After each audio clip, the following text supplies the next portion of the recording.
창세기 8장 20절부터 떠오시겠습니다.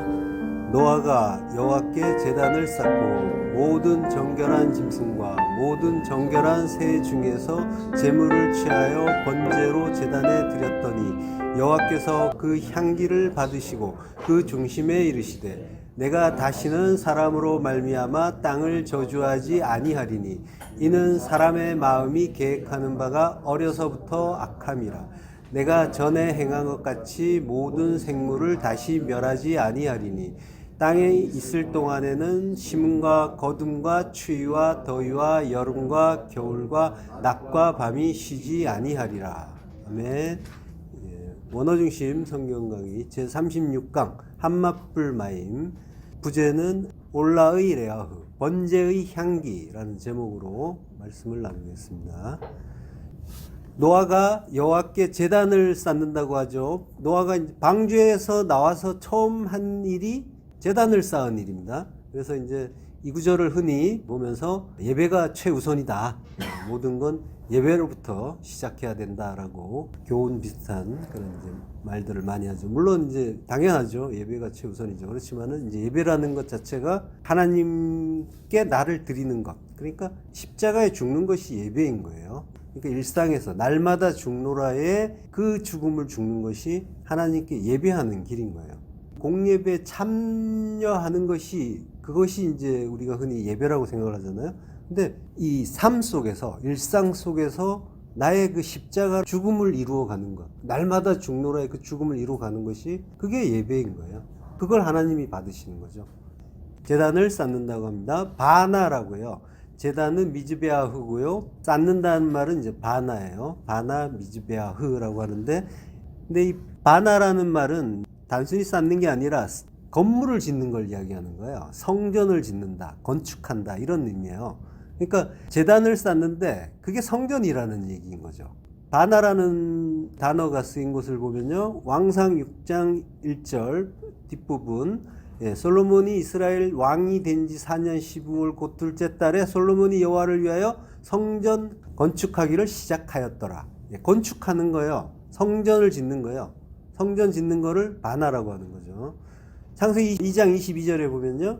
여호와 하나님이 아담에게서 취하신 그 갈빗대로 여자를 만드시고 그를 아담에게로 이끌어 오시니라고 하는데요. 이게 여자를 만든다는 것도 바나라는 말이 쓰였어요. 이 만들다 창조하다라는 뜻의 단어는 바라도 있고 아사도 있잖아요. 근데 굳이 바나를 썼단 말이에요. 이거는 뭐예요? 여자는 우리잖아요. 우리는 뭐라고 하는 거죠? 그러니까 나중에 성전이 되는 거죠. 예. 너희가 하나님의 거룩한 성전이다. 성전을 짓는다는 이야기를, 그 언약을, 그 복음을 우리에게 여자를 만드는 일 속에 이미 담아 주신 거예요. 너희는 성전이다라고 하는 거죠. 성전으로 내가 만들겠다, 짓는다. 그래서 너희를 성전으로 완성하겠다라는 그 언약이 들어있는 은혜의 말씀인 거죠. 예, 미즈베아흐는 자바흐라는 도살한다, 희생제물로 도살한다는 그 동사에서 이제 유래한 단어예요. 그래서 맴이 붙었잖아요. 그래서 도살하는 곳, 그래서 제단인 거죠. 제단이라는 곳은 그러니까 희생제물을 도살하는 곳인 거죠. 그러면 지금 바나라는 게 성전을 건축한다라는 의미로 쓰이는 단어라고 했잖아요. 그러니까 제단을 건축한다라는 거는 성전을 건축한다는 말이 되는 거죠. 성전이라고 하는 그 미즈베아흐는 뭐예요?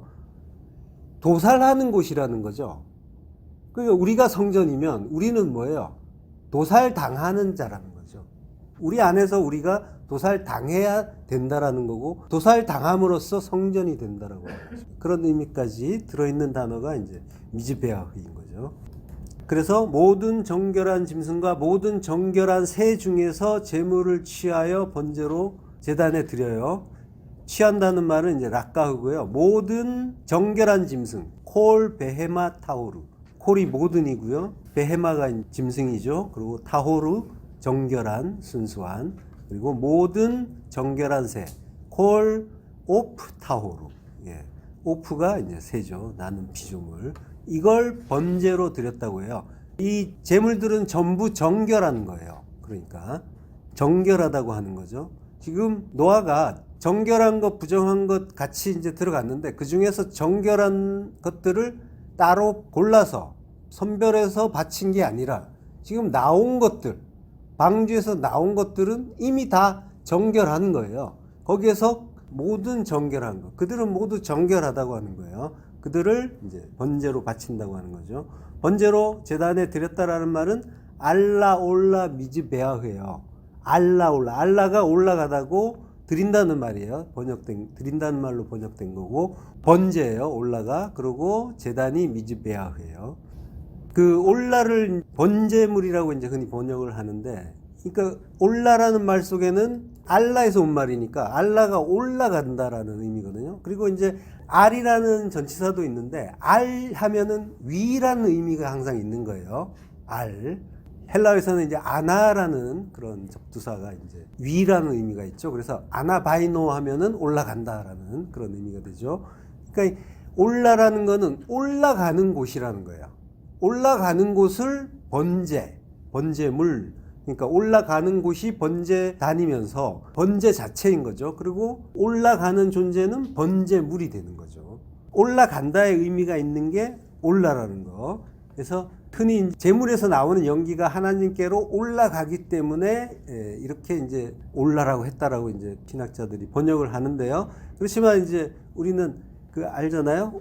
그 올라간다의 개념이 뭔지, 그 의미가 뭔지, 하늘로 올라가는 거죠. 위로 올라가는 것이 하나님께로 나아가는 길이 되는 거죠. 그러니까 올라간다의 의미 속에는 땅에서 돌아선다는 의미가 있는 거죠. 땅에서 떠나서 하늘로 편입되는, 그걸 이제 올라라고 하는 거고, 그게 번제라고 하는 거죠. 다 불태운다라는 거는, 그러니까 이 번제가 벌어지는 것이 우리라고 했잖아요. 우리 안, 성전이 되는 우리 안. 그러니까 뭐예요? 우리가 올라가기 위해서는 번제로 바쳐져야 된다라고 하는 것. 그것으로써 하늘로 올라가고 하나님께로 나아가는 그 일이 이루어진다라고 하는 거죠. 자, 근데 아까 신학자들이 연기가 올라간다, 그래서 올라라는 말을 이제 번제물로 쓴다, 번제로 쓴다라고 했었는데, 사실은 이제 태워서 올라가는 것이 다른 제사도 있어요. 그래서 그런 식으로 해석하는 거는 좀 이제 부족한 느낌이 드는 거죠. 레위기에 보면은 5가지 제사가 나오죠. 번제, 소제, 화목제, 속제제, 속건제. 번제는 제물을 완전히 태우는, 노아가 지금 하는 것처럼 완전히 태우는 것, 불태운다라는 의미죠. 번이. 그래서 완전히 불태우기 때문에 남는 게 없어요. 그래서 예배자들이나 제사장들이나 먹을 게 없어요. 아무것도 안 먹는 거예요. 그러니까 그리스도의 그 완전한 희생의 공로를 이제 가르쳐 주는 제사인 거고, 그 속에 우리도 들어 있는 거예요. 우리가 완전히 그 육이 불살라져야 된다라는 그런 의미도 들어 있는 제사인 거죠.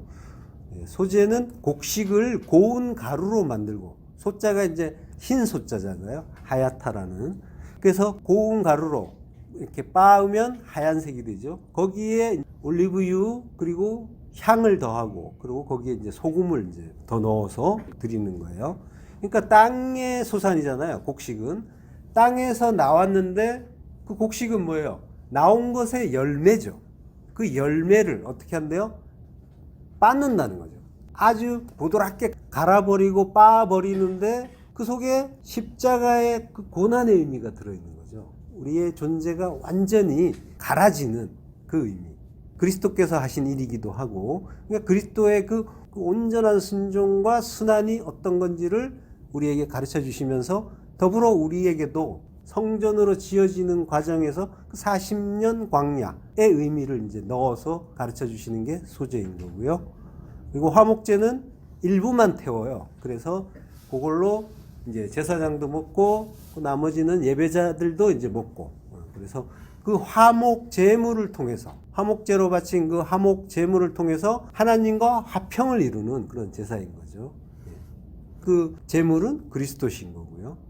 그리고 이제 화목제 중에서 죄가 만약에 없는데 드린다, 이런 경우가 있어요. 그러니까 구원에 대한 감사로 드린다, 이러면 감사제가 되는 거고요. 그리고 자기의 서원과 관련해서 드린다, 이러면은 서원제가 되는 거고요.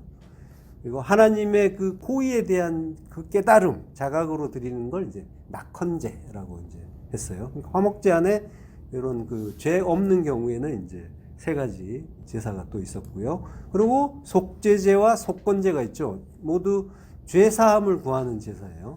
속죄제는 이제 제물만 드려요.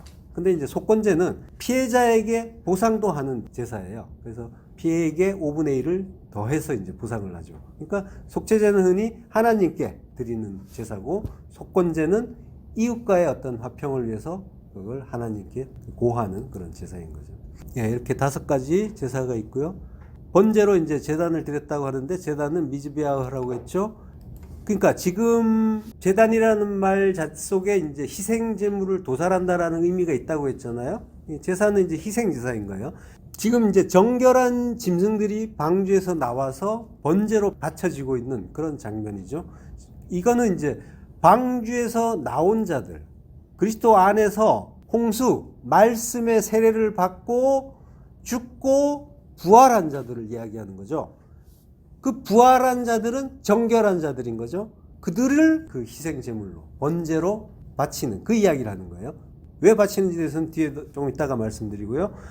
근데 이제 방주에서 나온 자들, 그들을 죽고 부활한 자들이라고 했죠. 그들을 이제 성경에서 여덟이라고 하는 거죠. 베드로전서 3장 20절, 그들은 전에 노아의 날 방주를 준비할 동안 하나님이 오래 참고 기다리실 때에 복종하지 아니하던 자들이라. 방주에서 물로 말미암아 구원을 얻은 자가 몇 명뿐이니 겨우 8명이라 라고 하는데요. 예, 물로 말미암아, 디아 휘도르라고 해요. 물을 통해서, 디아, 물 때문에, 물을 통해서, 물을 인하여. 물은 말씀, 진리, 성령. 예, 그 성령의 세례, 진리의 세례를 받고 그걸 통해서 진리를 받게 되면은 나의 두 마음이 삭제가 되잖아요. 그걸 죽었다고 하는 거죠. 그렇게 죽고 그리고 부활한 자들.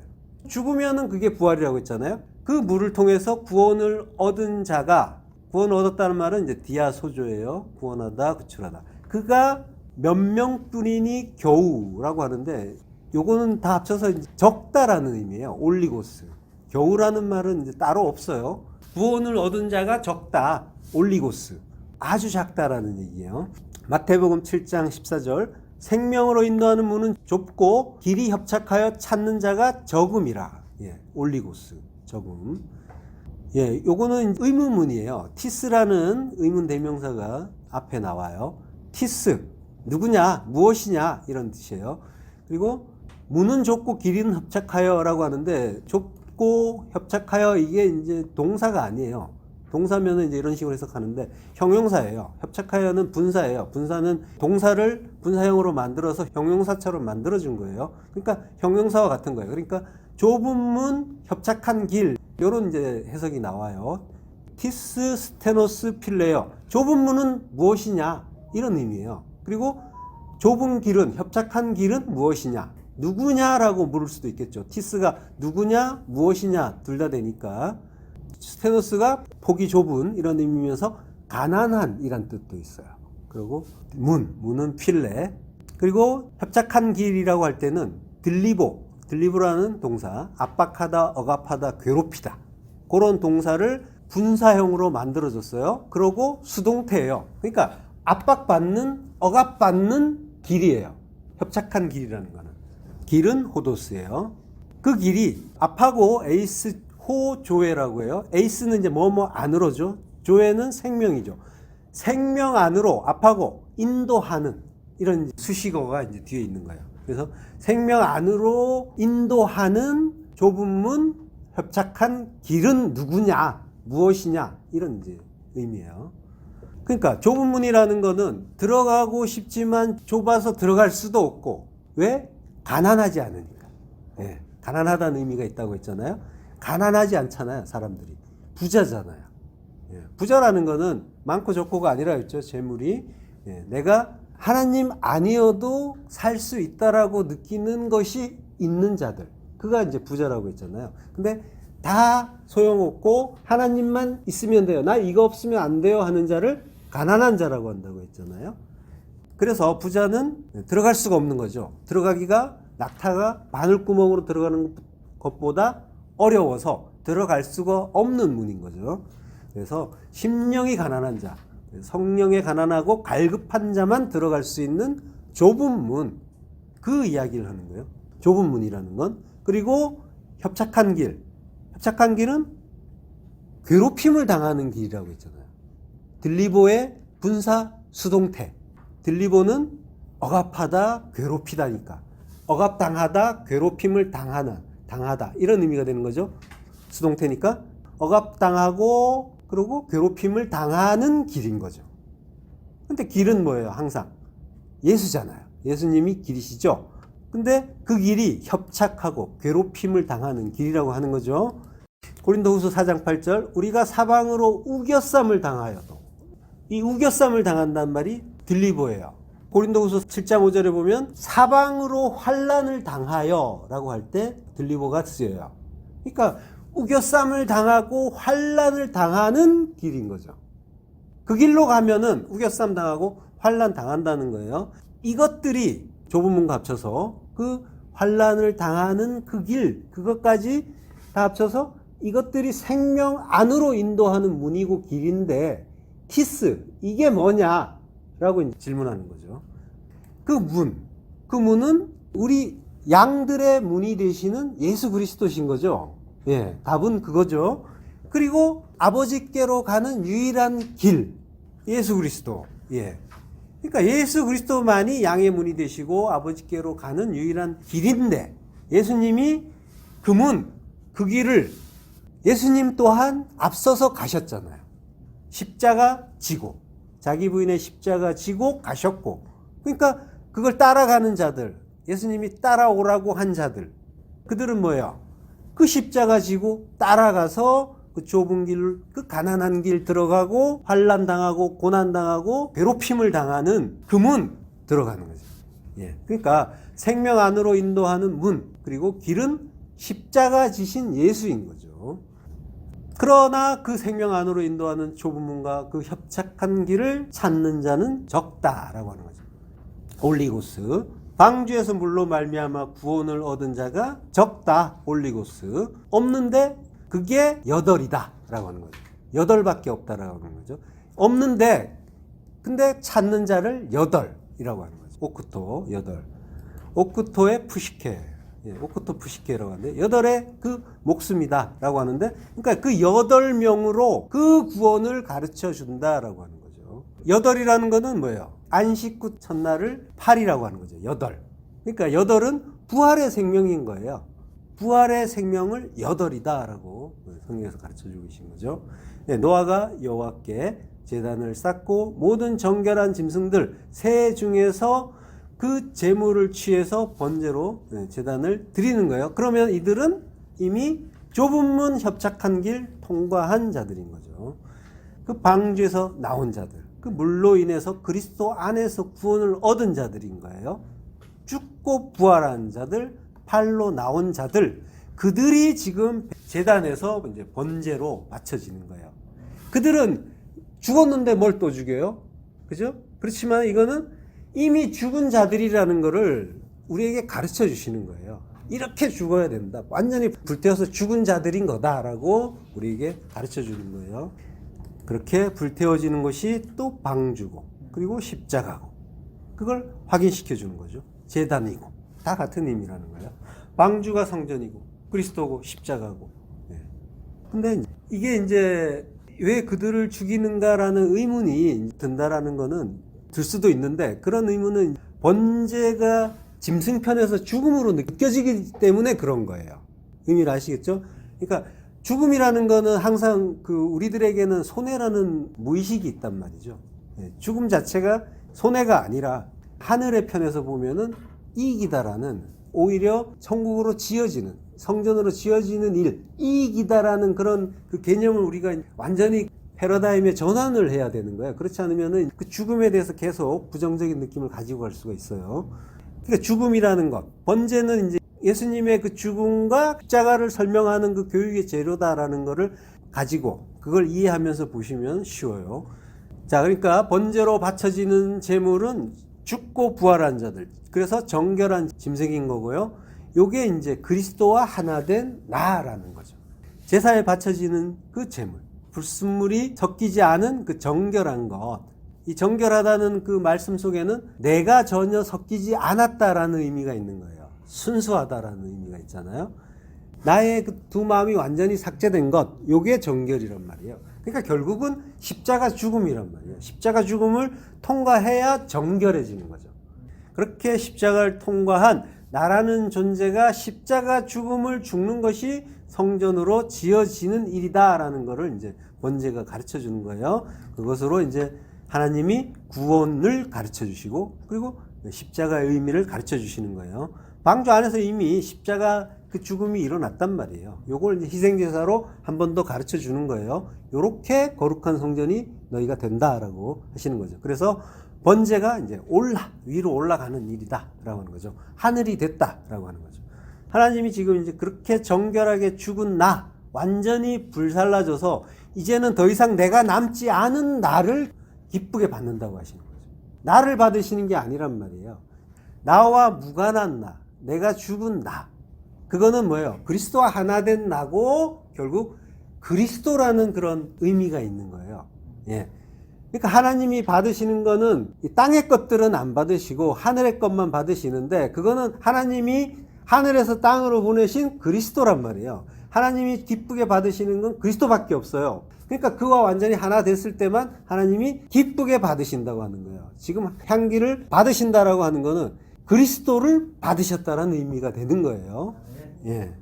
그래서 여호와께서 향기를 받으신다고 하죠. 요걸 루아흐 예호와 에트 레아흐 니호아흐라고 하는데요. 레아흐가 냄새예요. 그리고 니호아흐가 진정시킴, 평온케 함인데 요걸 합쳐서 향기라고 했어요. 그 향기를 루아흐는 향기를 맡다, 냄새를 맡다 이런 의미예요. 근데 루아흐가 많이 듣던 말이잖아요. 요게 성령을 뜻하는 루아흐와 같은 글자예요. 그거에 동사형으로 쓰였는데 글자는 같아요. 네. 루아흐. 결국 뭐예요? 그리스도를 받으신 거예요. 그리스도의 영, 성령을 하나님이 받으신 게 되는 거죠. 냄새라고 하는 레어 역시 루아흐에서 온 단어란 말이에요. 하나님이 받으시는 거는 그 그리스도의 영이셨단 말이에요. 그걸 기쁘게 받으신다라고 하는 거죠. 니호아흐라고 하는데 이게 이제 평온케 함이라고 했잖아요. 향기라고 할 때 그 향인데 요거는 이제 누아흐, 휴식, 안식, 노아와 같은 의미 여기서 온 거예요. 예, 평강케 하는 그 성령, 그 그리스도의 영, 그걸 받으신 게 되는 거죠. 그러니까 아까도 말씀드렸지만 하나님이 결국 받으시는 건, 기쁘게 받으시는 건 하늘의 것, 그리스도의 영, 성령이시고요. 하나님은 하나님의 것만 받으신다는 것. 그리고 우리가 가져갈 수 있는 것도 하늘의 것밖에 없어요. 예, 땅의 것은 다 우리 안에서 불살라지거나 우리가 포기하지 못해서 결국은 다 두고 가야 되는 것. 요게 땅의 것이란 말이죠. 우리가 눈에 보이는 것, 내가 가치 있다고 인식하는 모든 것을 육이라고 한단 말이죠. 그게 거기에 나까지 포함되는 거예요. 그걸 다 태우고 번제로 완전히 불살라 버리면 남는 거는 뭐예요? 나는 이제 없는 거죠. 그리고 남는 거는 루아흐, 성령밖에 안 남는 거죠. 그걸 하나님이 받으신단 말이죠. 나가서 7장 13절 합한 채가 향기를 뿜어내고 우리의 문 앞에는 여러 가지 귀한 열매가 새것 묵은 것으로 마련되었구나. 내가 내 사랑하는 자 너를 위하여 쌓아둔 것이로다. 합한 채 두다이라고 합니다. 설명에 의하면은 상추같이 이제 잎사귀는 검푸르다고 해요. 꽃은 자주 비치고 뿌리는 이제 두 갈래로 되어 있고 그게 이제 열매가 5월 초순에 이제 익는다고 해요. 크기가 이제 작은 사과만 하고 향기가 아주 좋다고 합니다. 그래서 지금 합한채가 향기를 뿜는다라고 하죠. 이 합한채를 루벤이 맥주 때 그 레아에게 찾아서 이제 갖다 주는 그런 이야기도 나오잖아요. 이게 합한채, 합한이라는 말 자체가 하나 된다라는 거잖아요. 그러니까 임신촉진제, 강장제, 이런 걸로 이제 주로 쓰인다라고 성경에서 그런 용도로 쓰이는 그런 식물이에요. 두다이, 합한채. 이 두다이는 근데 내 사랑하는 자라고 하는 그 도드, 뒤에 보면 내가 내 사랑하는 자라고 하잖아요. 내 사랑하는 자가 도드예요. 도드에서 나온 말이에요. 사랑하는 자인데 하나님이 사랑이시고 그 사랑을 주는 자가 합한채를 받는 거죠. 그런 의미가 있는 거예요. 예. 요 합한채에 대해서 이제 뒤에서 좀 더 설명하겠지만 하나 되는 거예요. 결론부터 말씀드리면 그리스도와 성령, 그리스도의 영과 그 성령으로 같은 분이지만 그걸로 하나 되잖아요, 우리가. 하나님과. 그걸 이제 가르쳐 주는 소재인 거죠. 그 합한체의 향기, 그 레아흐예요. 루아흐, 레아흐. 그게 향기를 뿜어내고 우리 문 앞에는 여러 가지 귀한 열매가 대것 묵은 곳으로 마련되어 있다라고 해요. 우리 문 앞에는 이라고 했는데 앞이 아니에요. 요게 알이라는 전치사예요. 알. 아까 얘기했죠? 알. 알은 위라는 의미가 있다고 했죠. 예. 그러니까 그 문 위에 그 위를 향한다는 의미의 위인 거예요. 예, 지금 문 위라는 전치사가 쓰였어요. 그리고 여러 가지 귀한 열매라고 하는데 요거는 문 앞에 누가 이제 뭐 여러 가지 귀한 과일, 열매 이런 걸 놔뒀다 이런 의미가 아니라 열매가 아니에요. 콜 메게드. 예, 콜은 이제 모두, 완전 이런 의미죠. 모든 그 메게드, 뛰어남, 탁월함 이란 말이에요. 그럼 모든 완전한 그 뛰어난 것, 탁월한 것 이게 뭐예요? 성경에서 가장 뛰어나고 탁월한 건 뭡니까? 하나님이시죠. 그리고 하나님 말씀이신 거죠. 예. 그 이야기 하는 거예요. 이걸 귀한 열매라고 의역을 했는데 그 말씀이 우리에게는 복음인 거고 진리인 거죠. 그게 새 것과 묵은 것. 하나님 말씀에 새 것과 묵은 것은 뭐예요? 옛 약속, 새 약속인 거죠. 그것으로 마련됐다라고 하는 거죠. 하다시와 야산으로. 새 언약과 옛 언약이 마련되었다라고 하는데 이 말도 없어요. 예. 문 위에 있다라고 하는 거예요. 새 언약과 옛 언약이 문 위에 있다. 문은 뭐예요? 양의 문, 그리스도시잖아요. 그에게 있다. 그러니까 그분에게 완전한 그 탁월한 그 말씀, 그 진리, 그 언약이 있다라고 하는 거죠. 내 사랑하는 자, 도드. 그 두 다이 합한 채로 하나 되는 나의 도드. 성령으로 하나 되는, 그리스도 영으로 하나 되는 나의 사랑하는 자. 너를 위하여 쌓아뒀다라고 하죠. 쌓아뒀다라는 말은 요거는 이제 차판이라는 말이에요. 차판은 숨겨뒀다라는 거예요. 감춰뒀다.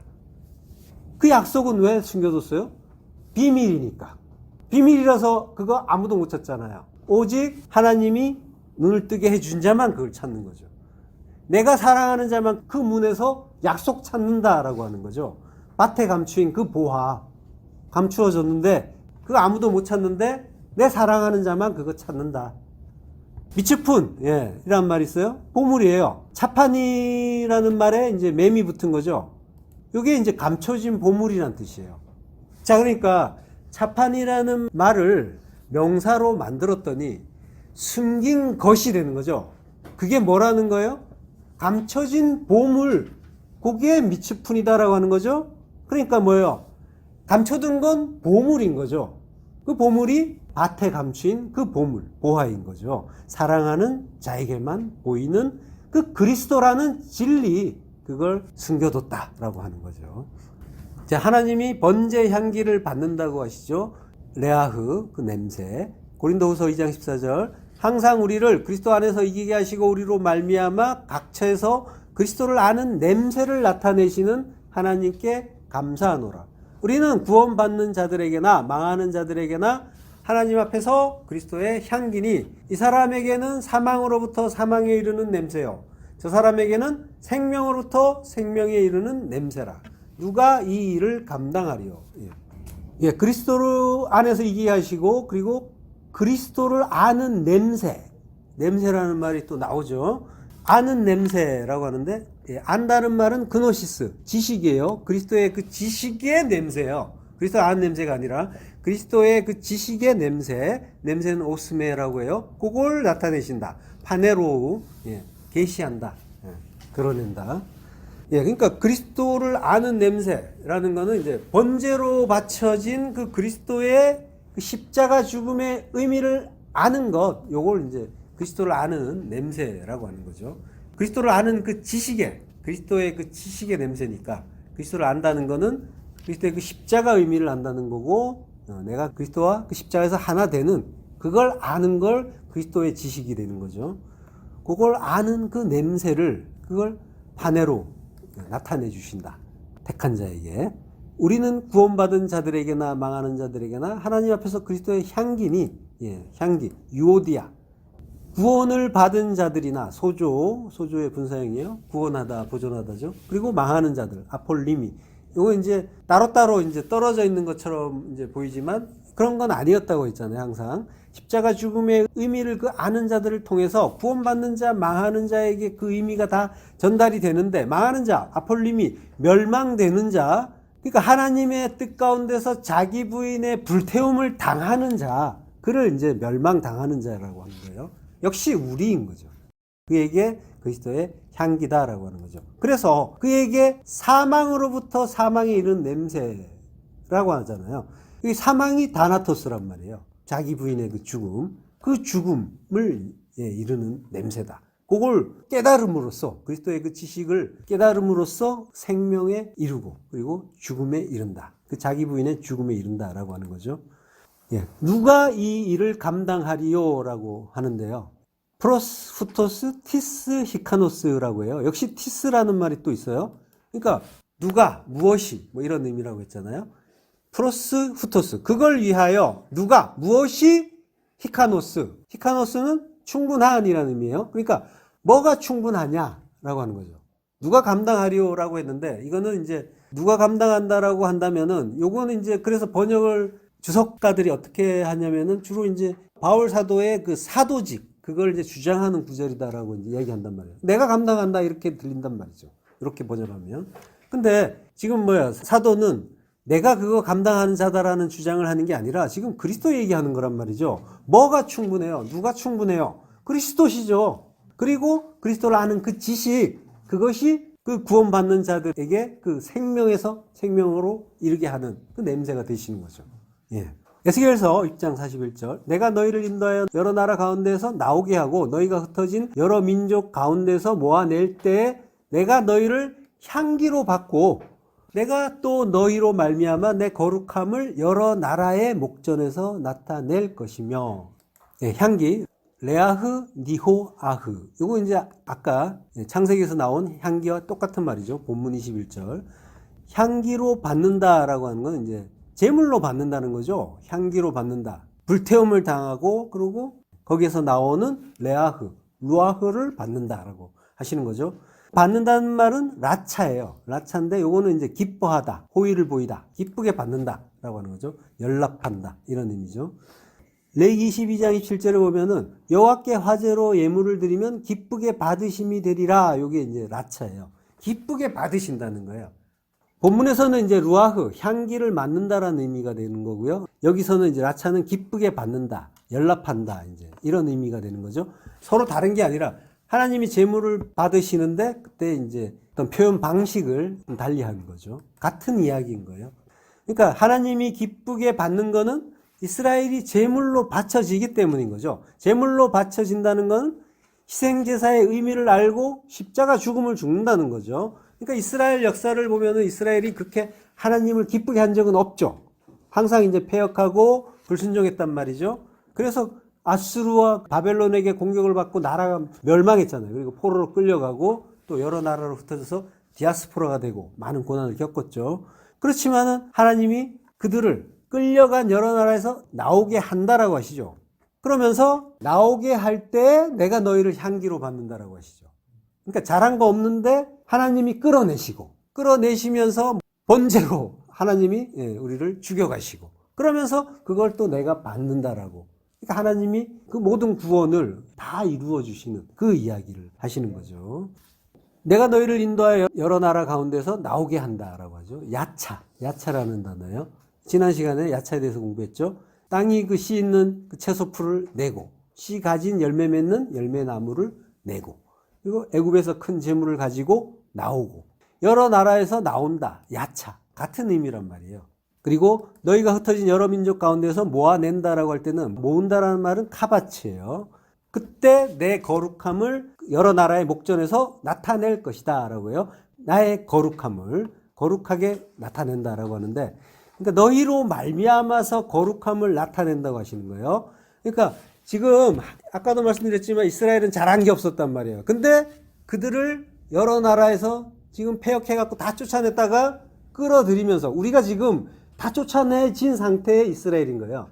성도가 이 세상에 와 있는 게 바벨론에 와 있는 거고 애굽에 와 있는 거예요. 거기에서 꺼내는 거, 끌어내는 것 자체가 이미 번제란 말이죠. 그래서 하나님이 그를 통해서 향기를 받고 그러고 내 거룩함을 나타낸다라고 하는데, 거룩함을 나타내는 방식은 뭐예요? 우리가 나타낼 수 없다고 했잖아요. 거룩함은 오직 하나님이 드러날 때, 하나님의 속성이나 하나님의 뜻이 드러날 때 그걸 거룩이라고 했잖아요. 그 과정에서 우리는 어떻게 된다는 거죠? 완전히 삭제가 될 때, 나의 뜻이 없을 때, 하나님만 드러날 때 그걸 거룩이라고 한다고 했잖아요. 그러니까 애굽에서 그리고 열방에서 나오는 건 그것 자체가 이미 씨 있는 존재로 나오는 일이라는 이야기인 거예요. 요게 또 희생제사고 십자가에서 죽는 일이라는 거예요. 동시에 주시는 거예요. 방주에서 나와서 번제를 드리는 게 그 일을 이제 보여주는 일이라는 거죠.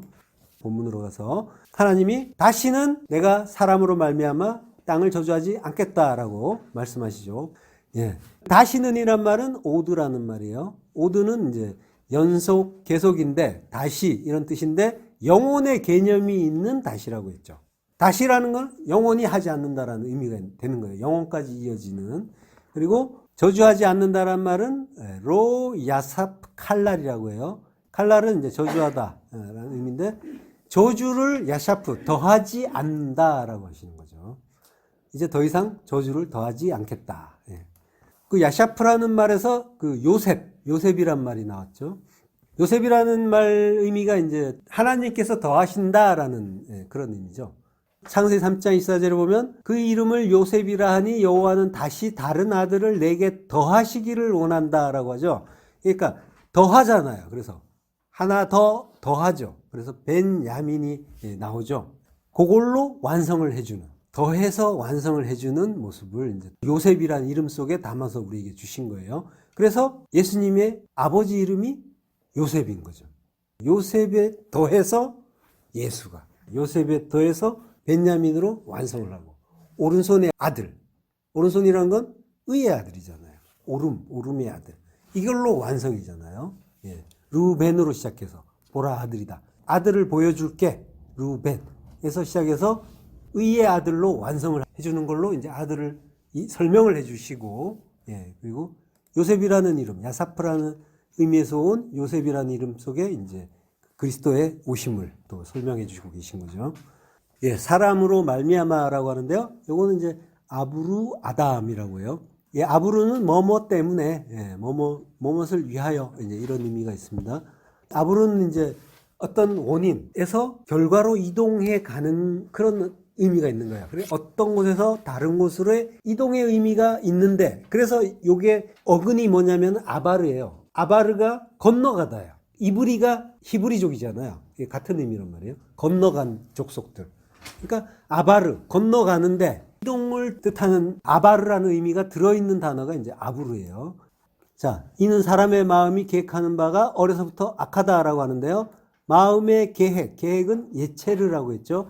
구성, 형태, 목적, 의도, 결심 이런 단어예요. 이제 창세기 6장에서 이제 우리가 이미 공부를 했죠. 여호와께서 사람의 죄악이 세상에 가득한가 그의 마음으로 생각하는 모든 계획이 항상 악할 뿐임을 보시고라고 할 때 요 계획이란 말이 이제 예체르예요.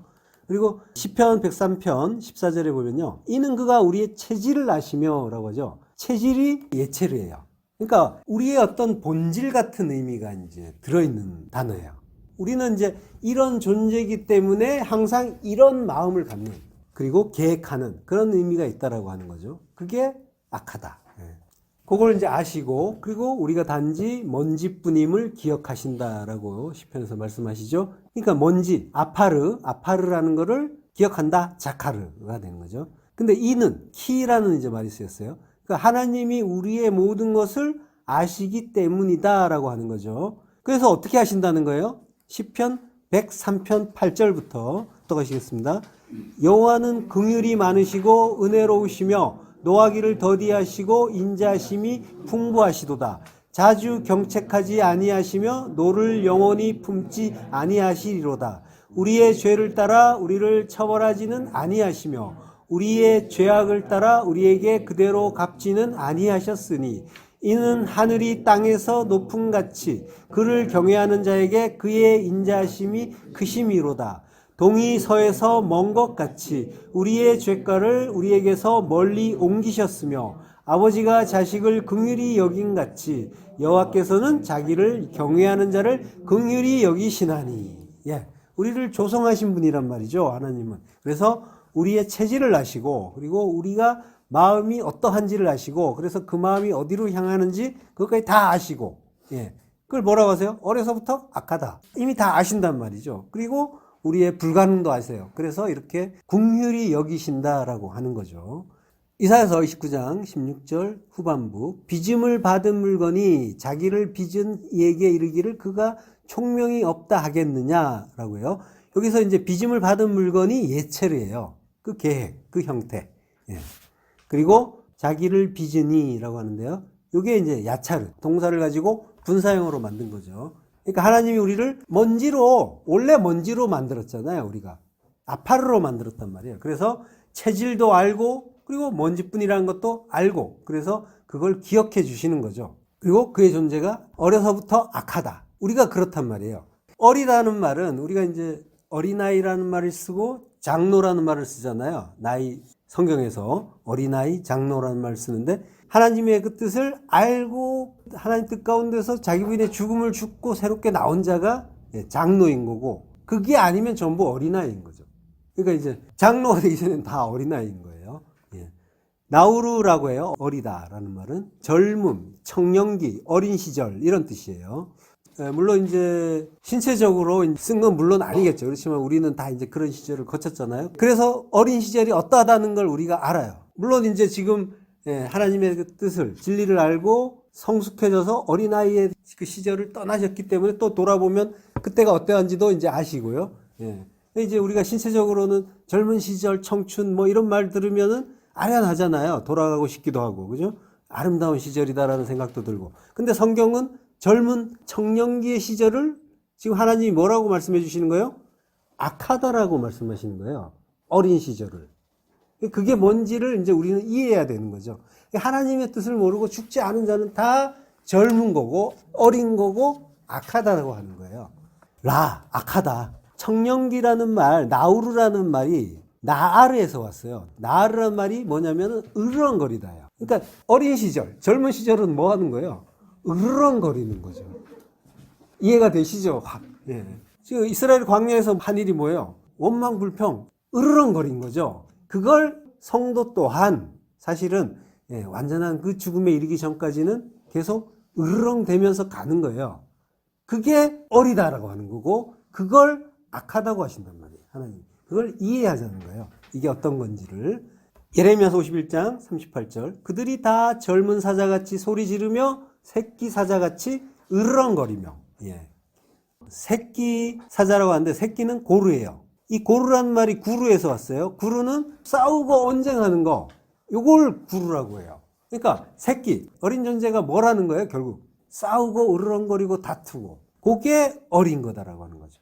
그러니까 한마디로 말하면 여전히 못 죽은 상태, 살아있는 상태. 십자가에서 자기 부인의 죽음을 죽지 않고 여전히 자기를 둘러싸고 일어나는 일들에 대해서, 이게 단순히 싸우고 쌈박질하는 이야기를 하는 게 아니에요.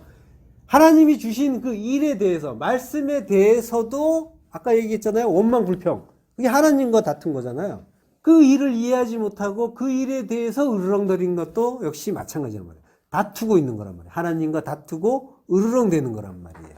그러니까 나에게 일어나는 일들, 나를 둘러싸고 나에게 주시는 그 일들에 대해서 우리는 항상 두 마음으로 판단한단 말이에요. 좋아, 나빠, 비판하고 또 불평불만하고. 물론 이제 타인과도 이렇게 갈등이 있을 수도 있고 분쟁할 수도 있고 의견이 맞지 않으면 충돌할 수도 있고 큰 소리로 다투고 으르렁거리고. 예. 그 의미를 이제 어리다라는 그 의미 속에 넣어주신 거죠. 철이 든다라는 그 말이 있잖아요. 그 철은 나이와 무관한 거예요. 오직 십자가와만 관련이 있는 거예요. 철들자 망령이다 뭐 이런 말도 있죠. 그러니까 철드는 기간이 아주 짧겠죠. 들자 망령이니까. 그만큼 철들기 어렵고 죽기 어렵다. 그런 의미인 거죠. 십자가 죽음이라는 걸 이해하는 건 그만큼 어려운 거죠. 우리가 이 자연적인 나이를 든다고 해서 철이 드는 건 절대로 아니라는 걸 우리는 이제 이해를 하잖아요. 그죠? 오직 십자가로만. 십자가가 아니면은 절대로 그게 철든 모습이 아니라는 것. 그래서 노추라는 말도 나오잖아요. 나이 들어서 추한 모습을 보일 때 여전히 죽지 못한 모습을 이제 보이는 거죠. 이게 어린아이인 거예요, 여전히. 자, 내가 전에 행한 것 같이 모든 생물을 다시 멸하지 아니하리니. 예. 이 말씀은 우리는 멸하지 않는다에 이제 자꾸 강조를 두는데, 그래서 하나님은 더 이상 우리에게 멸망에 심판하지 않으신다. 뭐 이제 이렇게 하기도 하는데, 이거는 멸하지 않는다에 강조를 두면 안 돼요. 전에 행한 것 같이. 여기에 강조를 둬야 돼요. 전에 행한 것 같이 멸하지 않겠어 라고 하시는 거예요. 멸하신다는 거예요. 전에 행한 것 같이 안 하신다는 거죠. 그러니까 이걸 가지고 또 이해한 분들은 이제 무심판은 없고 그래서 이제 불심판이 있을 거야. 이제 이렇게 또 얘기를 해요. 물론 그것도 맞는 말씀이죠. 예, 틀린 건 아니에요. 물로 멸하지 않으니. 다시 멸하지 않는 게 아니라 물로 멸하지 않으니까 불로 멸한다. 이제 이런 말씀도 성경에도 나오잖아요. 베드로후서 3장 10절. 그러나 주의 날이 도둑같이 오리니 그날에는 하늘이 큰 소리로 떠나가고 물질이, 체질이 뜨거운 불에 풀어지고 땅과 그 중에 있는 모든 일이 드러나리로다. 12절. 하나님의 날이 임하기를 바라보고 간절히 사모하라. 그날에 하늘이 불에 타서 풀어지고 물질이 뜨거운 불에 녹아지려니와. 예. 불심판에 대한 이야기가 나와요. 물론 이제 표면적으로 보면 이제 홍수 심판 안 하고 불심판 한다는 말로 이제 들릴 수가 있겠죠. 당연히. 체질이 뜨거운 불에 풀어진다 이러니까 막 뜨거운 어떤 핵폭발이라든가 거대한 불심판이 일어나서 우리가 다 녹아버리나 보다 이렇게 이제 오해하기도 하는데, 근데 뭐예요? 물질, 체질이라는 말이 뭐였어요? 스토이케이온이었죠. 스토이케이온. 이게 뭐예요? 기본 요소, 기본 원리라고 했잖아요. 요게 불에 탄다라고 하는 거죠. 이 말이 초등학문 또는 말씀의 초보 이럴 때 이제 쓰는 말이란 말이에요. 그러니까 우리의 근본적인 요소는 뭐예요? 선악의 두 마음이잖아요. 그 율법. 그걸 불시험을 통해서 다 불살라 버린다라는 그 말씀을 하시는 거죠. 그러니까 이 세상에 뭐 멸망이 어떻게 올까 이런 거 이제 고민할 필요는 없는 거예요. 세상, 호코스모스는 우리란 말이에요. 성도 자신, 성경에서 말하는 호코스모스는 에레츠. 그러니까 내가 어떻게 잘 불살라져서 그 올라 번제로 완전히 불살라지고 그리고 하나님이 기뻐하시는 향기가 될까? 거기에 이제 성도는 집중하는 거죠. 세상의 멸망에 대해서 막 두려워하고 뭐 음모론 같은 거, 뭐 666 같은 거 이런 거에 신경 쓸 틈이 없어요. 겨를이 없고 의미도 없고 666 전부 우리 얘기하는 거니까. 그러니까 우리가 성도가 집중하는 거는 전부 내가 하나님 말씀을 깨닫고 내가 성전이 되어 가고 있는가 여기에 집중하는 거예요. 그리고 일상 속에서 내가 모든 그 말씀들 속에서 내가 그걸 깨달아가고 있는가. 깨달아가고 그래서 내가 죽어가고 있다면 그리스도의 향기는 나오게 돼 있는 거예요. 그리스도를 모르는 자들이 그를 통해서 그리스도를 진리를 향기를 맡는 거죠. 땅이 있을 동안에는 심음과 거둠과 더위와 여름과 겨울과 낮과 밤이 쉬지 않는다라고 하셔요. 땅이 있는 동안이라고 합니다. 콜, 욤, 에레츠 모든 땅의 날들이라고 이제 해요. 그때 쉬지 않는다라고 하는 거죠. 쉬지 않는다고 하니까 이제 역시 이제 마찬가지로 하나님이 계속해서 일하시고 그렇지만은 여기서도 이제 주의해서 봐야 될 게 땅이 있을 동안이에요. 모든 땅의 날들. 그러니까 우리가 땅에 있는 날이에요. 땅에서 이제 하늘이 돼야 되는 거죠. 예, 그때까지 추위와 더위와 여름과 겨울. 이게 이제 추위와 더위, 여름과 겨울은 사실은 그 홍수 이전에는 없던 거죠. 항상 같은 날씨였잖아요. 근데 홍수 이후에 이제 생겼어요. 그래서 추위와 더위, 여름과 겨울이란 말이 이제 처음 나오는 거예요.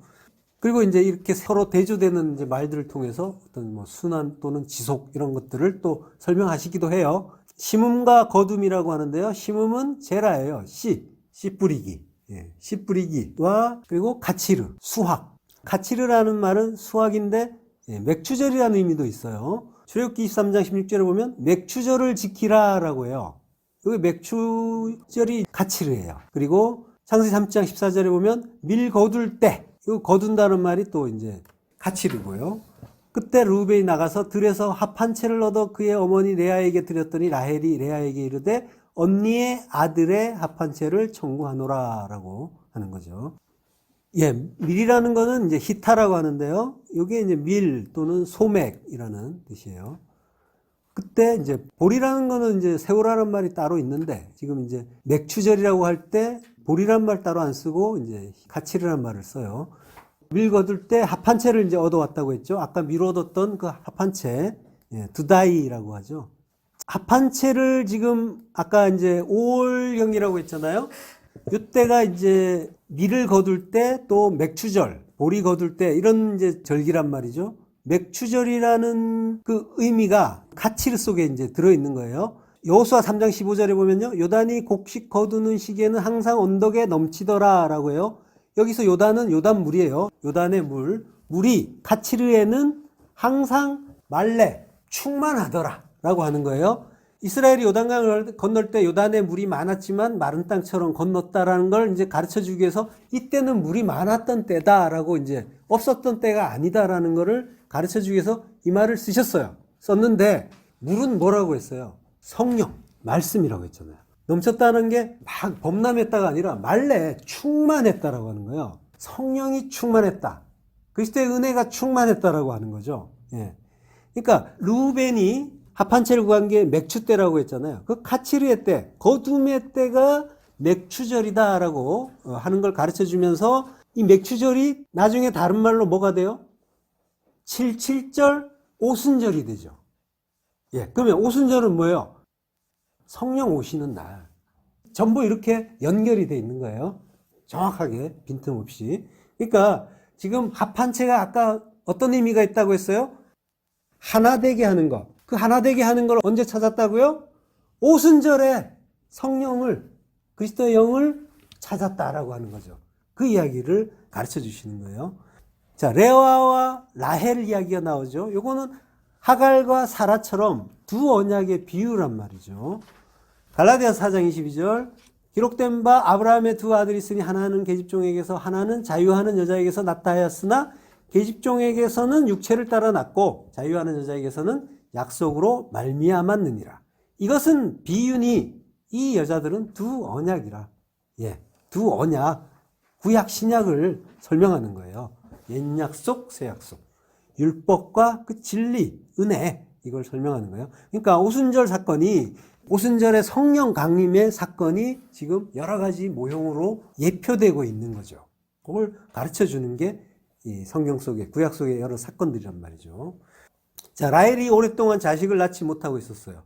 예, 레아는 합 한 채 없이도 성령 없이도 잘 낳고 있었죠.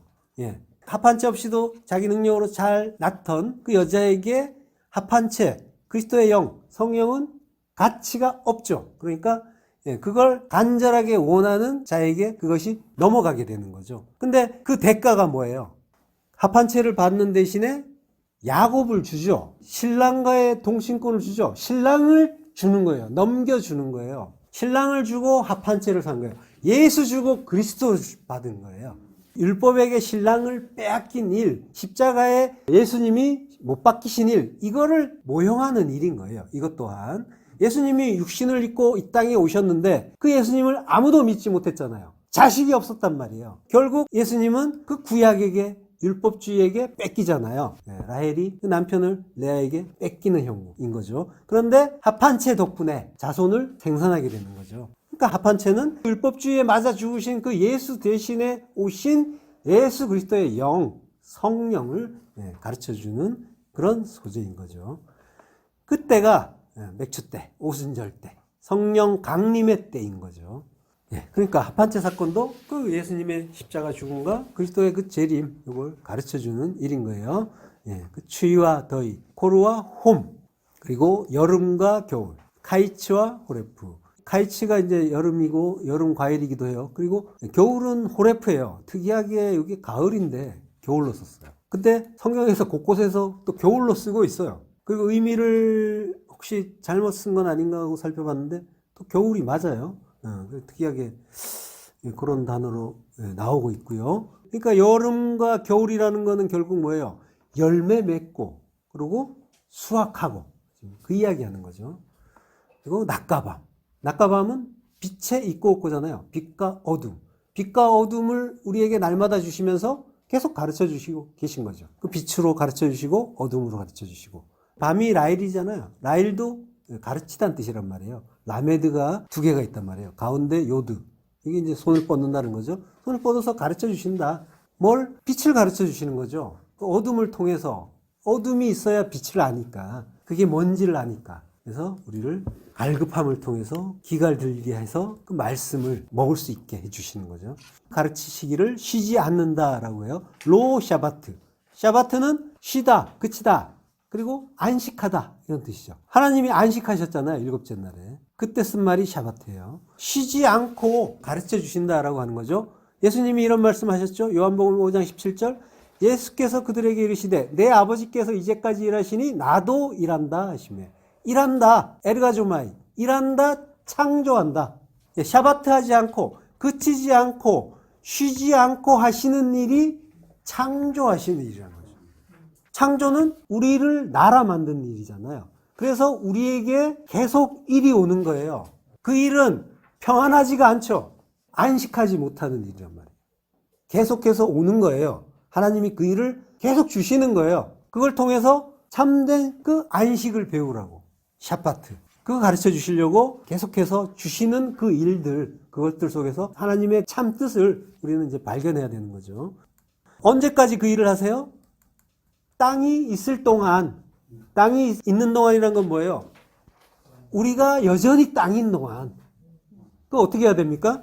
땅인 우리는 불태워져야 되는 거죠.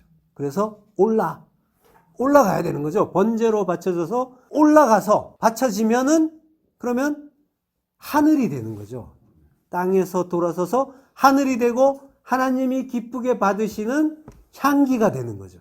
그때까지 안식하지 않으신다. 그렇게 우리가 죽으면 그때가 샤바트, 안식인 거죠. 그 안식의 날. 그날에 모든 일이 그치고 안식할 거예요. 그날을 우리는 소망하면서 가는 거예요. 창세기 2장 2절 하나님이 그가 하시던 일을 일곱째 날에 마치시니 그가 하시던 모든 일을 그치고 일곱째 날에 안식하시니라. 그날에 모든 일이 그쳐요. 그리고 안식하세요. 그날이 우리가 올라가는 날. 번제로 올라가는 날.